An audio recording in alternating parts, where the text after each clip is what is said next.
Good afternoon, ladies and gentlemen, and welcome to the November 11th, 2022 special meeting of the Daytona Beach City Commission. We're happy to have you with us this evening. Madam Clerk, may we have a roll call? Commissioner Traeger, Commissioner Strickland, Here. Commissioner May, here. Commissioner Cantu, here. Commissioner Henry, present. Commissioner Reed, Present. Mayor Derek L. Henry. Present. Motion Madam to Clerk? excuse Okay. Commissioner Traeger. Is she coming? I have not heard from Commissioner Traeger. Motion to excuse Commissioner Traeger. All right, we have a motion and a second. All those in favor, let it be noted by saying aye. Aye. Those opposed, same sign. Motion carries 6-0. We're going to move on to item number 3, which is the administrative items. Item number 3A is declaring the results of the November 8th, 2022 general municipal election. This is a resolution declaring the results of the November 8th, 2022 general municipal election for the election by zone for City Commissioner for Zone 1, 3, and 5, declaring Monica Paris duly elected as Commissioner for Zone 1, declaring Quinita May duly elected as Commissioner for Zone 3, declaring Danette M. Henry duly elected as Commissioner of Zone 5, and providing when this resolution shall take effect.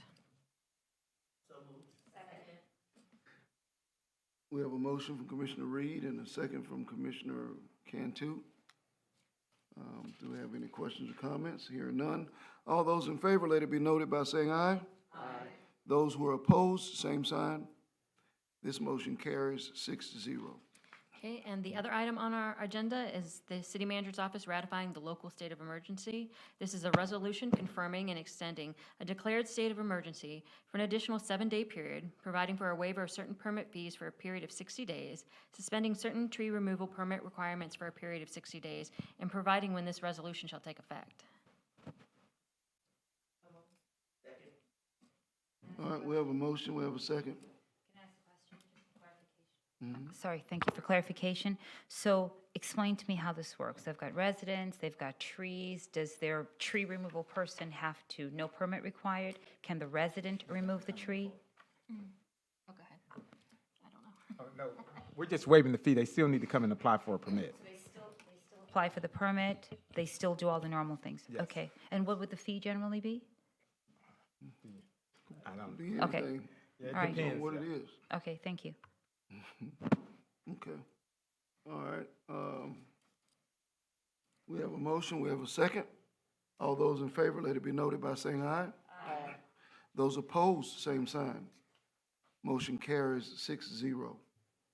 All right, comments, inquiries from the city commission, city manager, and city attorney. You all have any comments? We'll start with Commissioner Cantu. No comments. Commissioner Henry? No comment. Commissioner Reed? I have an inquiry. Yes, ma'am. How far along are we on our disaster relief? I have an inquiry. Where are we on the disaster relief that we voted on? They're working on the documentation to put out. I know Communications has been working on it. We had a couple of days set back because of the storm, so it's going to be pushing us back. But we hope to have some information ready by next week to say when we will be putting something out after we get all of the documents in place of what's required for the application and and it's approved through all of that process. So we hope to announce something at the beginning of next week when people can actually come and start applying for it. Okay, thank you. Okay, Commissioner Strick? Question, where do we stand with redistricting? When's that gonna take place? I know you all stated after the first of the year, we will bring that back up for discussion. So after the first of the year, we'll be bringing that back up to you all. We had retained a consultant to do a study, and I don't believe that study's come in yet. No, it hasn't. Okay, thank you. Okay. Here, and it says, because I'm going to give this to residents, it says permits for hurricane-related work shall be waived, because my residents are going through all of that right now, right? The obligation to obtain tree removal permits shall be suspended. So there's no obligation to get it, but they still have to come to the city. No obligation means what in this case? To me, it means two different things. No obligation, you don't have to go get it. On the other hand, you have to get it. So where is it? And I'm reading it from here. Resolution. What page are you on? I'm on page 8 of 8. section 2. I just want to be sure that they're not going to be in trouble for anything, that's So all. Bob, when you drafted, were we saying they still, so the reason I'm saying with the permit, we don't want just anyone to be out. Well, if you read section 3, it does require all contractors seeking permits to come into P&L to get Get it. registered, if you will. Okay, so the process is they have to get registered, but they don't have to get a permit. They must come in to get registered, don't need a permit fees are waived, and then they can do the work, but they must register that they're doing the work, correct? That's my understanding. And Yes, whether but- or not there's an actual permit issued, I'm not clear on that either, how P&L is actually operating. And the reason is we want to make sure that they have the proper license and proof of insurance to perform that type of work. Right, but yeah, any contractors still need to come through the city. So that's contractors that have to be registered. The homeowner can just trim a tree. Yes. So homeowners can just do it. Yes, Trim a tree, yeah. you just trimming, but if you're cutting down a tree, then you need to be a registered contractor that is authorized to do such, to trim it properly.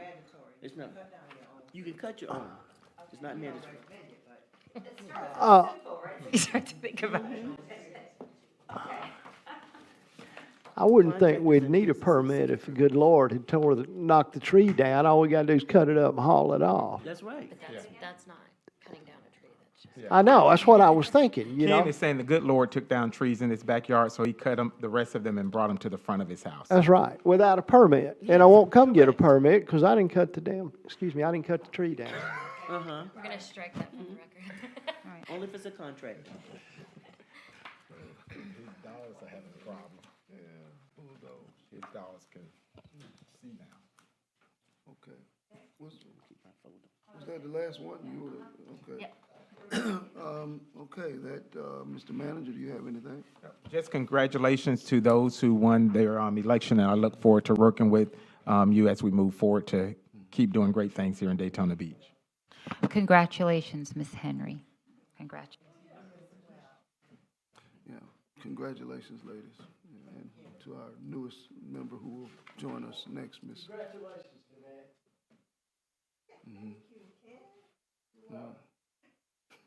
Okay, Mr. Attorney, do you have any comments? Well, I did want to mention, I spoke to Commissioner May earlier this week about the disaster relief measure that we approved at the last meeting.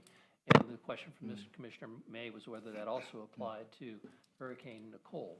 So I want to go back and review that and see if we can expand that at your wish to include the most recent disaster as well.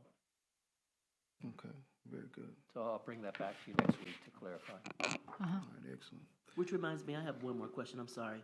I have a business owner that has 2 businesses, and she was asking, would it apply to each business separate? One, she has a beauty shop, and another, she has a store, a convenience store. So they're 2 separate types of businesses, 2 different locations.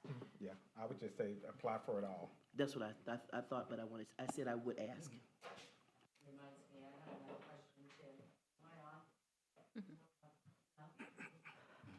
Okay. Reminds me, I have a question too.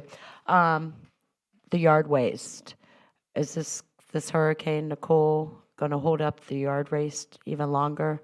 Because I'm having a really hard time in Pelican Bay. Yeah, I don't know. One of the biggest issues, if you've read some of the items that came out of the county, also the landfill is also backed up. That has been some of the problems as well and we're trying to make sure that the property owners are not paying the fee. These are FEMA, so we have to go through the process with the trucks coming through the subdivision. So everything is moving. We're about 70% based on my last report of taking our first round. I don't know how they are moving with the yard waste and the rest, but that's one of the reasons we're dealing with is yard waste throughout the entire county and getting that to the landfill. But I'll make sure we send an updated email to you all saying where we are with the pickups and what's the process going forward for this Nicole storm. Okay, because the residents in Pelican Bay is saying that since the hurricane, I'm not talking about FEMA with the debris, they're saying they're not picking up yard waste either. But I don't know how you can tell the difference, but supposedly they can. So, thank you. Well, there is a difference, and there is some that has Wow. come since you got 30 days, 43 days since the last storm. And if you get something in between that, then that's Waste Pro's responsibility. Well, Is that what you're referring to? yeah, but I don't know how Waste Pro and FEMA can tell the difference of, do you get what I'm saying? And we are not getting nothing picked up in Pelican Bay. Trash picked up at least, yes. Trash, yes, but no yard waste. And we still have all of our debris too from the hurricane. Huh. So that's the problem, and yeah, and We're they're not getting nothing saying, picked up either. We're right, not getting anything picked up there, just, in fact, the neighbors are actually, some of them piling new trash on top of the old trash. right, so you're having the same experience. And that's what I keep trying to tell them, and that's why I was just curious if it's gonna be even longer because of this. Yeah, I have one complaining of maggots. It potentially can be, and just, it's twofold, I think, and just take this as, from this, FEMA pays us a portion to pick stuff up. 75%. If they don't pick it up, and we just start picking it up, we're not getting anything. We're getting charged, and the question will be, are we gonna charge the residents for this extensive pickup, which we don't wanna do?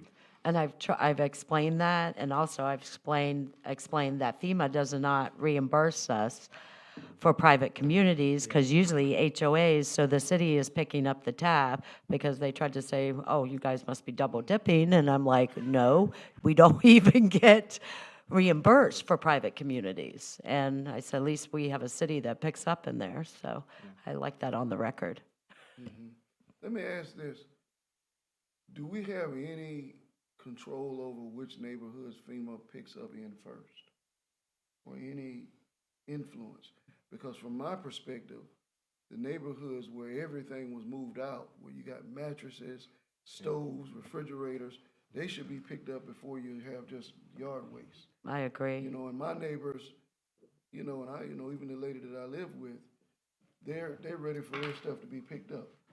But, you know, I'm bold enough to say to all of them that if someone had to take their whole house out, you can be last, or you can come behind that.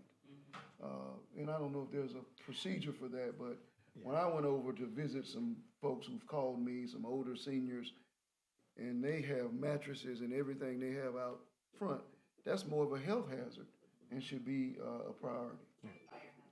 Yeah. Correct. Yeah, there's a list, I'll get a priority list, with David Waller and send something back out to you. Okay. Yeah, I believe that was happening. That's why we are totally last, and which it should be. And that's what I've explained to our residents as well.